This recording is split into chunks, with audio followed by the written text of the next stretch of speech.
e criticou, ontem a gente falou, né? Ele criticou a caminhada da liberdade do deputado Nicolas Ferreira.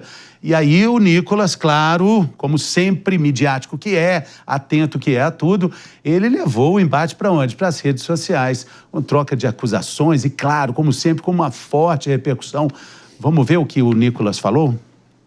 Porque a arma não é o mal é quem a utiliza.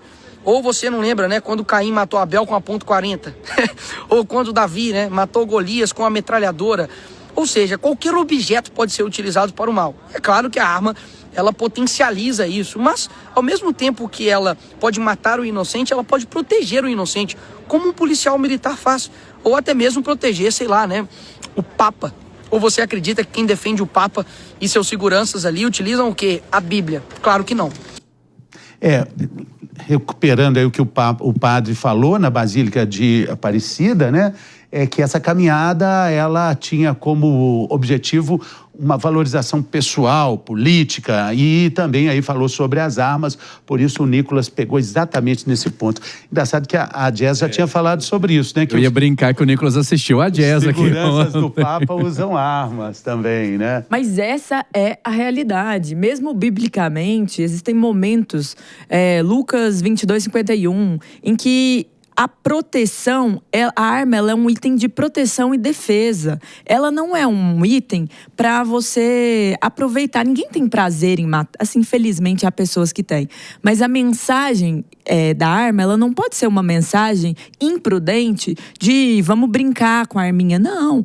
Mas ela é um objeto de proteção. Ela é um objeto que pode salvar uma vida. Ela é um objeto de defesa. Quantos são os heróis que no nosso cotidiano, com uma arma, conseguem defender aqueles que não podem se defender? Claro, há pessoas ruins que usam as armas para o mal, mas também há pessoas boas que usam as armas para o bem. Então é como a palavra pode ser utilizada para fazer o bem ou para fazer o mal. Tudo vai depender do sujeito e não do item, não do objeto.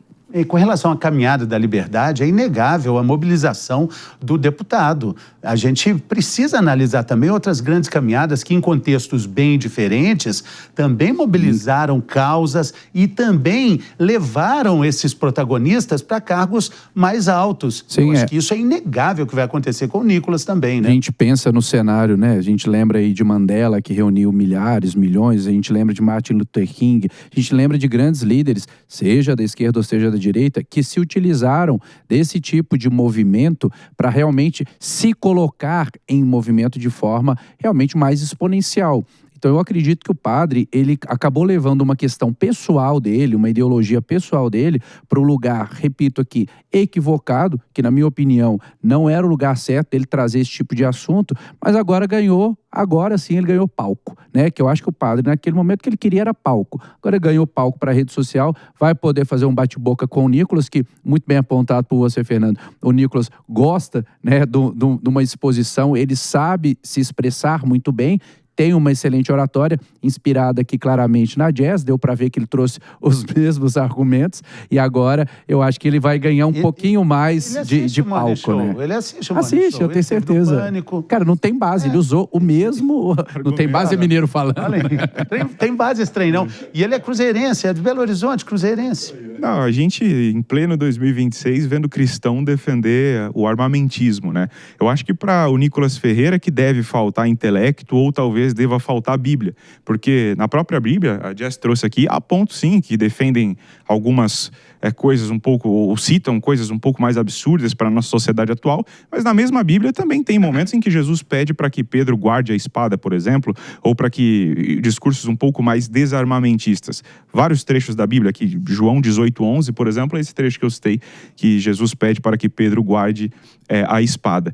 Mas o Nicolas, sendo bem sincero, fez essa caminhada com intuitos próprios, foi criticado por uma liderança religiosa com razão. A crítica do padre faz realmente sentido, ele não disse nenhuma mentira ali. Cristãos que defendem armas não é algo bom, não é algo que justifique os valores cristãos. E a caminhada teve fins próprios, isso é fato. Teve fins de fortalecimento do próprio ego, de fortalecimento da própria imagem, que vai tentar cavar uma vaga eleitoral aí, principalmente, né, ano eleitoral, que vocês citaram, benefícios e tudo mais. A caminhada é só mais um. Foi replicada, inclusive, por um deputado lá no Rio Grande do Sul que está tentando fazer a mesma pirotecnia com intuitos eleitoreiros. Pelo menos não foi financiada com recurso público, né? Pelo menos foi uma caminhada que ele usou o próprio tênis, usou o próprio pé, se pagou do salário dele lá, quem acompanhou... O próprio pé? Qual outra opção? A opção poderia ter alguém carregando, de repente ele contratava alguém. Teve alguém o carregando. O Henrique pega uma passagem que é uma passagem, salvo engano, do momento em que os soldados vão levar Jesus. E aí, por isso, Jesus pede a Pedro para guardar a espada.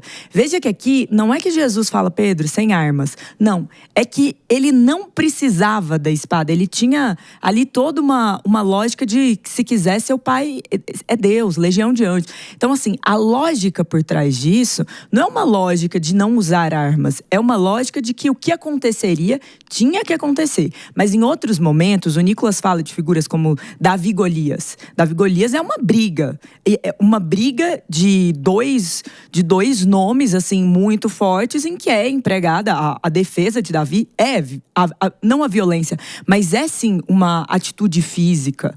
Então, assim, dizer que a Bíblia, o cristão tem que ser contra as armas, o cristão não tem que ser contra nem a favor das armas, mas ele tem que entender as ferramentas. É como entender que a medicina, ela é uma ferramenta de defesa da vida. É entender também que a arma, ela pode ser uma ferramenta da vida. Ela não é uma ferramenta da morte, só ela é uma ferramenta de defesa. Posso ela usar é uma arma para o que mais que não proteção. matar ou agredir alguém? Você pode usar a arma para salvar a vida de uma criança que está sendo sequestrada. Você pode usar uma arma para salvar a vida de uma mulher que está sendo abusada. Isso é um emprego justo da arma, de justiça, de defesa. E nenhum cristão deve se furtar de defender a vida do outro, de fazer o correto. Então, quando você coloca como se a arma fosse um utensílio, Henrique, e aí eu acho que você ignora. Você quer que seus policiais estejam desarmados? Se um dia você estiver saindo aqui da Jovem Pan, alguém vier te fazer algum mal, você prefere que a pessoa que te defenda esteja ou não esteja armada para poder te defender? Ela vire, por então, favor, por favor. É um discurso vazio,